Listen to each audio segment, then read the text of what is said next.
It's not just mine, his or her house. This is our house.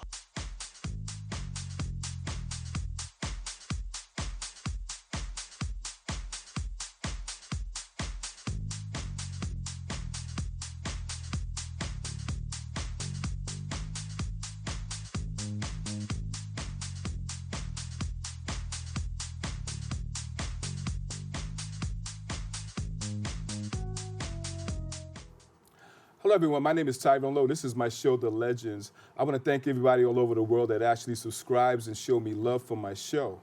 And I'm giving it back to you guys, because without you guys, there wouldn't be no legends. In the House of the Legends, I have a radio personality. This guy's been around for a long time. He's done radio production, he's done musical production, he's done a matter of things. And in the House of the Legends, I give you Michael, Mr. Excitement Jacobs. All right. Welcome to the Legends. Thank you, man. Pleasure to be here. So let's talk about the beginning for you, because you wear a lot of hats, man. And so we're going to go into the radio personality thing with you. So how did you actually get started with that? Oh, man, long story. I'll try to keep it brief because it'll take 8 hours to explain. Okay. But myself and Funkmaster Flex from Hot 87, we grew up together. We went to high school together. I met him in 9th grade.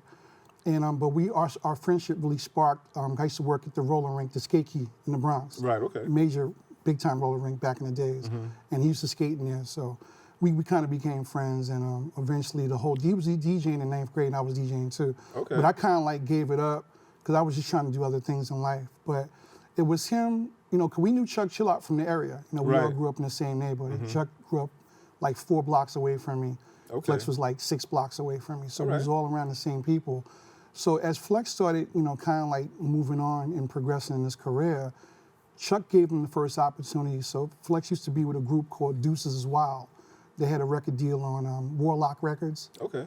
I think it was Sutra and Warlock Records, and it was him and you remember 9MM. He was a part of that group under a different name, Ricochet. But long story short, they was doing promos for Chuck, and Flex was the DJ. So as they got a little bit popular because of Chuck playing the promos, they kind of like bring me in. So after that thing broke up with them, 9 went on and became a solo act. Flex got opportunities on BLS for a little while. People forget. People think he started on Hot 97. He actually started on WBLS with Chuck. Okay. Filling in for him this is like 1989, and he bring me in with him. So I was actually an intern for about a year and a half on WBLS. That's when Lance Hayes and a whole bunch of people were still up there at BLS. Obviously, Dr. Bob Lee. So, Right. That's kind of where I got the bug, just kind of like figuring out this whole radio thing. I was like, wow, Right. this is kind of all right. And then when things didn't work out, they fired Chuck. One of the main times he got fired in his career, and they bring Flex on and gave him his own show for about 6 weeks. So Right. I answered the phones, co-host a little bit, then that didn't work out. After that didn't work out, well, Flex was already still doing the clubs at that point, but then he got an opportunity to fill in for Red Alert. Anytime Red Alert went out of town on Kiss FM, Flex filled in for him. He bring me in with him. That only lasted maybe 6 months. Okay. And I think we started in Hot 97 together probably November of 92. Okay. And they bring me in for that. Ricky Ricardo, you remember him, was Of the air course. personality. We didn't even have a name of the show. It wasn't the Friday Night Street Jam yet. It was just, because they had just they were switching to hip hop from freestyle. So they was playing Cynthia and Judy Torres and all that stuff. So once again, I was a part of the show. I answered the phones. Everybody was calling to hear Judy Torres and Noel. Right. And they wasn't trying to hear no hip hop. But after about a month of him being on, it started picking up. And they really picked the show up and then they named it the Friday Night Street Jam. So I was a part of that show, literally with Flex from like 92. I left for 98 and I came back briefly in 2002 because I wanted to do my own thing. Plus I was doing Street Funk TV right here at BronxNet. And that show really got me seen a lot. But because Flex was always on MTV and Right. BET, I was there with him. So people knew me from around the country just from being with him. But I didn't necessarily set out to be in the music industry. It's just something that, we're all music lovers and we're in the music. It just kind of like one thing led to another, and I was able to latch on to radio. But shortly after radio, I started doing television. And I still do TV now. I do a show called The Instant Classic. But the Street Funk TV show, we did another show called Live Music Channel. And that's what was on Fox 5. We did that for 2 years in 99, from 99 to 2001. So a lot of people around us. So we had to really, because they didn't want to show real hip hop on mainstream TV. Right, right. Russell Simmons tried to do it with One World Music Beat on Channel 4. Didn't really work. It was really watered down. They took our show, we edited it, and we're showing them all the big artists at that time, Puffy and the Family and Mary J. Blige. So we worked with them all, Leah when she was alive, Right. Dr. Dre, Snoop Dogg. So we worked with all those people. But right after that, I left Hot because I wasn't getting the opportunity that I wanted. And then I got into concert promotion. Okay. So I started going to a lot of these R&B shows, seeing the Stylistics and Tavares and the Dells, and I was like, I want in. Right. It's a little bit easier to do that. I took my lumps. My first show was with Ray Goodman and Brown, Ted Mills from Blue Magic, the original lead voice, Right. and Russell Tompkins Jr. Okay. And the new Stylistics when he came back out of retirement. Right. So I've been doing it since 2004. Okay. So my company's called Excitement Worldwide Concerts, so we throw concerts all over the place. We did a bunch of shows at Lehman, Right. right next door to where we're at right now, but also done some stuff in Atlantic City and a few things out in Philadelphia. So, we're trying to come back and do some more things, and but that's kind of what I do now. Also run the franchise record pool. Right. Can't forget that. Flex started that in '96. He put me in charge of that, so I was a record pool director. And I miss Bobby Davis to Me life. too. Bobby was a good dude. I'm still sure. Right. And I'm gonna tell you something. Like Right. when Flex first started the record pool, the pool directors didn't like that at all. Really? Especially Bobby. Bobby wasn't feeling that because he used his fame to get on, and he told the record label, said, "Look, give me the records for my record pool, or I'm not playing your music on the radio." Right. They started sending the records, and the rest was history. It's funny about the record pool thing, man. Like we just had a discussion about the record pools. We're going to bring it up a little bit further. Talking about how we're actually promoting records now and stuff. How we're actually getting the WAV files and the MP3s, and how we're actually trying to put the new music out. We have a limitation about that. Can you talk about that? Yeah, well, I think the thing is, as far as like promoting music, like Right. social media and stuff like Yeah. that, it's a Sony and Warner Brothers problem, but it's an ASCAP issue too. Okay. So ASCAP came after the record pools in 2019 because a lot of them didn't know record pools existed. And we was like, well, how the heck you don't know about record pools and it's been around since 1974? Yeah, definitely. But we figured it out. Every songwriter, not every songwriter ran or owned a record company. People like Quincy Jones knew. He ran Right. Warner Brothers for over 40 years. Gamblin' Huff, Philadelphia International, they knew. Smokey Robinson, Motown. Right. Burt Bacharach owned and ran A&M Records. So, Right. all and that's... also Al Hurt. Absolutely. He that's owned right. it. That's right. Yeah. So for those small, not that small people, but just that small set of people that work Right. for ASCAP or BMI, if you never ran a record pool, you never really realized how the record labels are marketing and promoting your music. And that was kind of what pushed the whole disco era up back in 1974. I think one of the first songs that went to the pools was Bad Luck by Harold Melvin and the Blue Notes. Yeah. Then shortly after that, the Salso stuff, Double Exposure, First Choice. It started Well, going to the pools. when the pool started, when I first started really acknowledging pools, it was RDRC, Disco, Right, that's Disco right. Den, Yeah.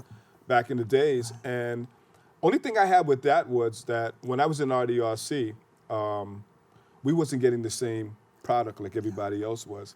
Because as soon as I go pick up my stuff and I'm compared to the other brothers, and I'm like, why is he getting all this and I'm not getting that and stuff? You know what I'm saying? And so from there, I went to Decade Movement, which was actually Brooklyn's #1 record pool that ever existed in Brooklyn. And then from there, I went to Shore. I never had a problem after I went to Shore because I was getting everything. So I was satisfied with that. So what, in your heart, what made you actually take this whole thing seriously to the point where you wanted to be where you wanted to be at? You know what? I just did a few documentaries of people was doing documentaries on me and what I do. And I always said it's all about opportunity. Because sometimes, when you search for opportunity, you may not get what you want to Right. do. But you kind of like carve your niche and you kind of figure it out. So opportunity bring me into the music industry. I wasn't looking to do that, even though I was a music lover. My mother had all the records, so it really wasn't that. It was just getting an opportunity. So one opportunity led to another one and led to another one. And the record pool thing just came out of nowhere, but we still didn't think we'd be here this long. So we went from a vinyl pool to a digital pool. And the one thing about my email address, like people still laugh at me, I got a Hotmail. But the reason why I kept it is because all the major labels have my email as the official email of the franchise record pool. So whatever when you're on their mailing list, you're gonna always get the music no matter what. But the Sony stuff you can't put on the pools. And this is why, like, all the DJs out there that may play on social media, you can't play anything Sony, you can't play anything Warner Brothers. Right. Universal's about to kind of like go in that same thing because they're pulling their music off of TikTok because they want royalties. So like if you own TikTok, Right. they want the person that owns that to pay royalties to get it. That's why even like a lot of people doing podcasts now, you can go live on YouTube and you get your live shut down because of the royalties. Right. YouTube's not getting, they're not gonna pay the royalties, they gotta shut your live down. My question to you was that even though artist was actually putting out production, you think the videos was actually giving them a better exposure as far as sales? Absolutely, absolutely. So let's talk about that. Yeah, so you can go back to 1991 here in the Bronx. Like, we didn't have cable until like 91, 92. Right. So, you know, all we had was Video Music Box, and, you know, we had Carlos de Jesus with Hot Tracks. Right. You know, we had a few of those video shows we can watch, but we didn't realize that a lot of these songs and these videos was out because we didn't have cable. So Ralph McDaniels, as great as he is, just going to ask you about Ralph, that. the great Ralph, Yeah. we love him, was able to get these videos from the labels and show what was really going on, that we really couldn't see the visuals. So the Right. visuals everything at this particular point. You know. So let's talk about the business aspect of it from now to then. Now, this has been a big transformation as far as this business aspect of it. You want to talk about that? Yeah, I think the biggest thing is, as far as marketing and promoting music right now, this is why a lot of artists are not making money. You can't make money from streaming because streaming is not a physical copy. Okay. So when you bought a CD, or just say, for instance, you bought an album, just say it was Sheila E., you know, or Melba Moore. And Melba Moore's putting out albums all the way now. She's independent. Right. And what I've been trying to tell a lot of the artists that's going the streaming route, they're never going to make the money. The streaming companies are going to make the money.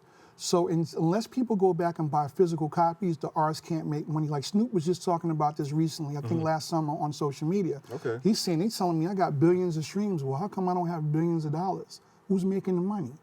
The streaming companies are making the money. So if you eliminate the streaming companies and you go back to buying CDs or MP3s Right. and vinyl, then, you know, they can still make their money. The problem is with the music industry, when they dropped the ball, when they went from vinyl to CD, you never could buy the clean version. You had to buy the explicit lyrics. Oh, okay. So think about it. If you ever bought CDs and you bought an album, it was always the dirty version. You couldn't buy the Always, clean, they yeah. didn't sell it. MP3, same thing. You can go to iTunes right now, Amazon. You buy a rap song, there's explicit lyrics. You can't buy the clean. You can't buy instrumental. You can't buy an acapella. So you couldn't do mixes without the ammunition. Okay. This is what the issue is. So if they go back to vinyl or they go back to CDs, the music industry will make the money they made back in the days. But because of YouTube, you can go to YouTube and download music all day long. So the people have no incentive to buy the music, so the artists don't make money. Okay. My question to you is, do you think that the music actually affects the political officials in a sense? Yeah, but that thing has always been like that. Okay. You know, but then, because I mean, you still have positive music out today. But if you're going on the trap side, and I'm not here to disrespect the trap music, it's kind of like See the Lord Sucking them back in the days, disrespecting hip hop with Ice-T and them back in the day. So you got to embrace the music, whether you like it or not. If it's selling and everyone's making money, it's cool.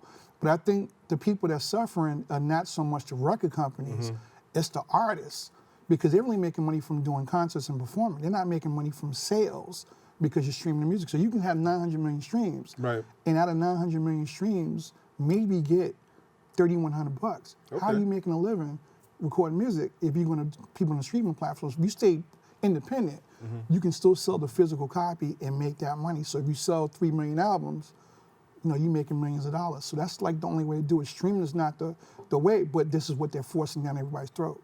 You know, from the 70s to the 90s, do you think there was a racial barrier as far as the R&B and the hip hop society?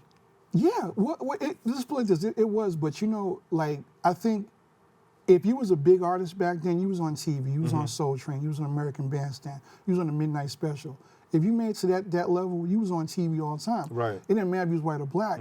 I think good music is, if you love the music, you go out and support it. Now, because you can get it for free, you know, to a certain degree, nobody's making money. And this is kind of why they're introducing all these different laws.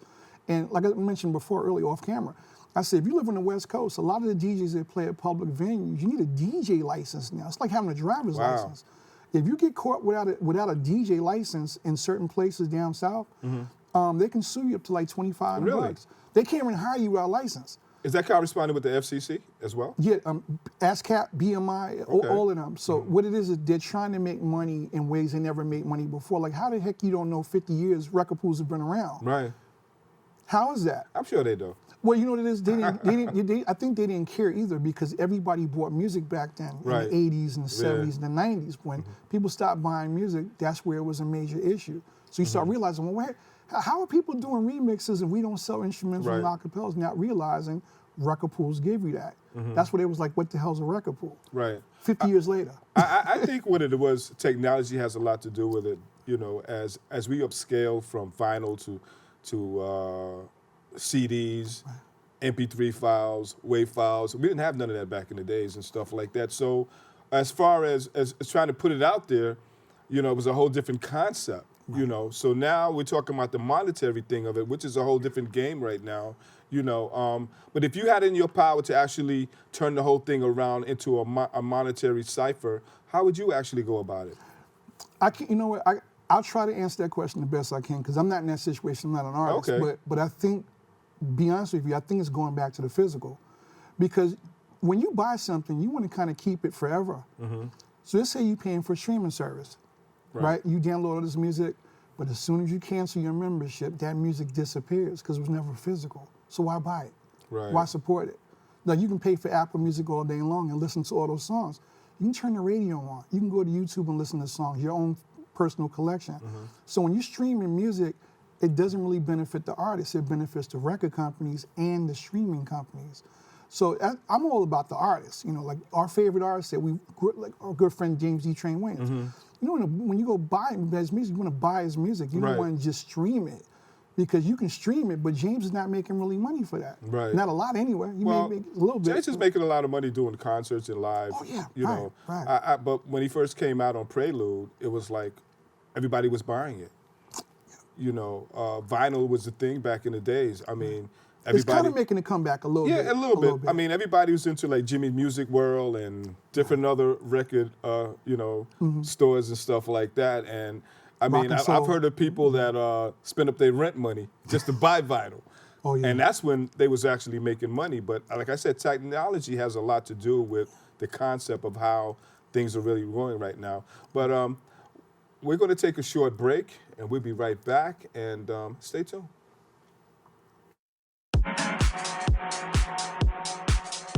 It's not just mine, his or her house. This is our house.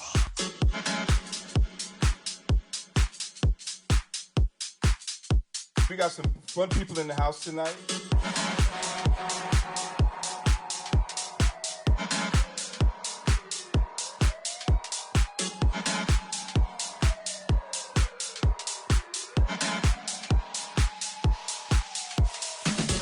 This is our house.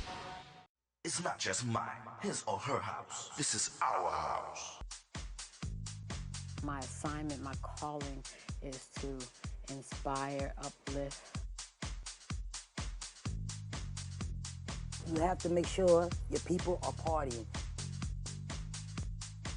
All I want to do is just bring joy to the dance floor and watch people dance. Tino. Returns to Lehman Center for another year. We do it all the time. Joining us with a preview, we have Michael, Mr. Excitement Jacobs in the house. Bob, always High a pleasure to five, be here with you, boom. brother. Yeah. Thank you. So you put on these fantastic shows, and it's always a good time when you get a chance to come and step up to the plate and check out some of these artists that have made history, basically. Absolutely. And no one knows better than you. You broke all these songs on the radio on WBLS over the years. So Yeah. what I want to do differently with this particular concert at Lehman Center this Saturday, October 26th, Yeah. is peer artists that were really, really big in the 70s, the 80s, and the 90s. So that's a little bit different. So All right, yeah. we included acts like Got a CeCe little mix Peniston. going on, yeah. Yeah. So it's going to be a great show. So, whether you're 35 or you're 75, this is a show to come out to and show honor to these legends. So you have CeCe? CeCe Who else is Peniston. going to be there? We have Tavares. From Canada, we have Miss Franz Jolie. We have a group that used to be on South Soul Records, Moment of Truth, and they're out in New York City. You have Sharon Brown, who's originally from the Bronx. Fonda Ray, over like a fat Fonda. And a big And we're back. My name is Tyrone Lowe. This is my show, The Legends. And in the House of the Legends, I have Michael, Mr. Excitement Jacobs. Let's talk about your show, man, and what did it actually represent and what did it actually symbolize? I mean, the concerts or the television show? The television show. Well, in the beginning, it was hip hop, but we was so lucky to get so many A-list people on, like professional athletes, movie stars, TV stars. We were just in the right place at the right time. We worked in the Palladium every Friday nights from '93 to '97 when it closed, and we did the Tunnel nightclub on Sunday nights from '94 to a close in 2001. So you can imagine anybody who came through there, we got them all on. Right. That's early Wu-Tang, LL, you name them, we got them on. We was just blessed to be at the right place at the right time. And tell the viewers at that point, what was actually your marketing strategy as far as promotion? It's funny. We didn't really have one. We just knew that these artists were going to come in. And after a while, like when Flex took it over in '97, the marketing and promotion, and we knew who he was going to book. So he was smart because he would always book an act when they had an album coming out the next day. Usually when albums came out, it came out on Monday, Monday morning, Monday afternoon. So whether it was a Missy Elliott or Aaliyah, KZ, those type of people, he'd always have them come through and perform. Right. And so we were the only ones exclusively who were able to shoot the shows, and we had like 3, 4, 5 camera angles at that time. We're still using VHS at that time. Right. But the angles still came out really decent, and we would transfer them and stuff. So we have all that stuff in our crate and everything. But big shout out to DJ Mellow Mike Hype, who started Street Funk TV and gave me an opportunity to be the host. And it wasn't just me; it was my man Rich Rowland, who was in the office or in the studio, DZ, Sharu. There was a bunch of people that worked with Street Funk, but I was the main host. And, once again, that was my thing. And the Palladium, I missed the hell out of that place. That was a beautiful place. Yeah, it was, yeah. And in the Tunnel nightclub on Sundays was a lot of fights, a lot of crazy stuff went on in there. Oh, yeah. The co-ed bathrooms, which was really, that was something else. I hadn't been to co-ed bathrooms since I was in nursery school, so it was something else in there. The artists today, how do you feel that they're actually being treated? I mean, are they a little bit more top-notch than the old school, or are they going through some poverty as well right now? I believe so, unless they're doing shows. And I think the part of the reason is, I think, because the average person is not buying music. I think that's really what it comes down to. People bought CDs, they bought cassette tapes, they bought vinyl, and it was a different era where you had to buy that stuff. There was no social media back then. So now they can come on social media and promote. It still doesn't mean people are going to buy and support your songs. If they like it, they'll still just go to YouTube and download it for free. And that's part of the problem. So, Michael, what's your current events, man? What are you getting ready to get into? So, tell the viewers. Working on some new concerts. I'm not going to say who, but like I said, I work with so many people, and I'm probably the only black promoter or person of color in the Bronx that do disco concerts. Okay. And the reason why I changed it from R&B Legends, I started doing Legends of Disco because. You ever work with Al Albano? Al who? Al. Fever Records. What's his name? Sabatello. No. We known Sal for years. Right. Okay. No, but we go to his shows. Like we support his shows and things like that. But we work with a lot of the same people. I never worked with the freestyle artists yet, though. But I work, like I said, First Choice, Double Exposure, Tavares. Right. So many people. I mean, I didn't forget sometimes. Do you feel the old school sells a little bit more monetary than the new school now? And really? the reason why is because when you come out to a classic show, like a old school R&B show, you don't got to worry about fights. You don't have to worry about getting shot, getting stabbed. It's senior citizens coming out having a great time. You go to one of these parties now, you don't know if you're getting shot, stabbed, or whatever. It's just it's a bad situation. I don't reflect that in the music, but I think what makes you feel good, the stuff that we grew up listening to, the things that we're a part of, we're never going to not go to those shows if we're able to do that. And I think that's really what keeps them going. And, like I said, Russell Tompkins still performing. Right. Late 70s, it's amazing. Tavares is still out there performing.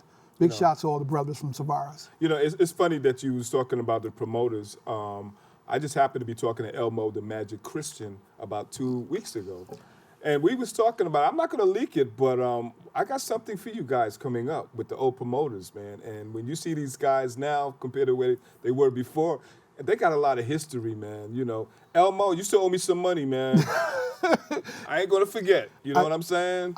When you come to my show, I'm going to give you my router and my account number. So you're gonna hook me up. I met Elmo when I was doing my first disco show in 2018 out in Coney Island. He was out there for, I think, Legendary Ladies of Sky was performing out there, and I was giving out my flyers. So he was like, "Is that your show?" I said, "Yes, my show." He said, "I can respect the promoter giving out his own flyers." I said, "Yeah, you gotta do that no matter what."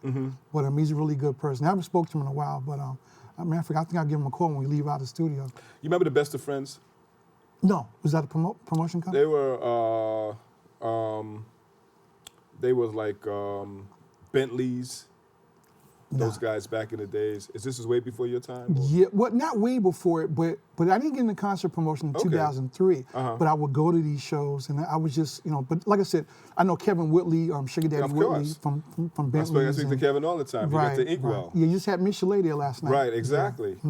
You know, so let's talk about some future stuff. What else is going on with you? I mean, you do a lot of things, Mike. And let the viewers know about something else that you do. Yeah, Besides just getting into promotions and music and things of that nature. Right. I think like right now, like we're about to bring the Instant Classic radio, really TV podcast back. We just shut it down in December. We was out in Newark, New Jersey.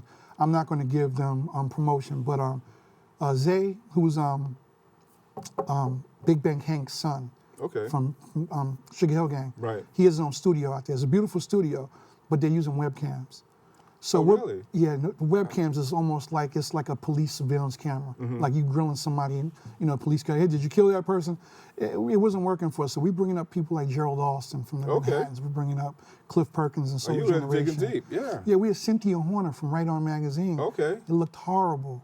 So if it wasn't for us shooting with our own cell phones, it would have been horrible. So we said, "Can we bring our own cameras? We have our own cameras." He didn't want to do that, so we left. Okay. So we're looking at a few studios in Manhattan, and we're probably going to bring it back in April. But you can always follow me at Excitement Worldwide Concerts on Instagram.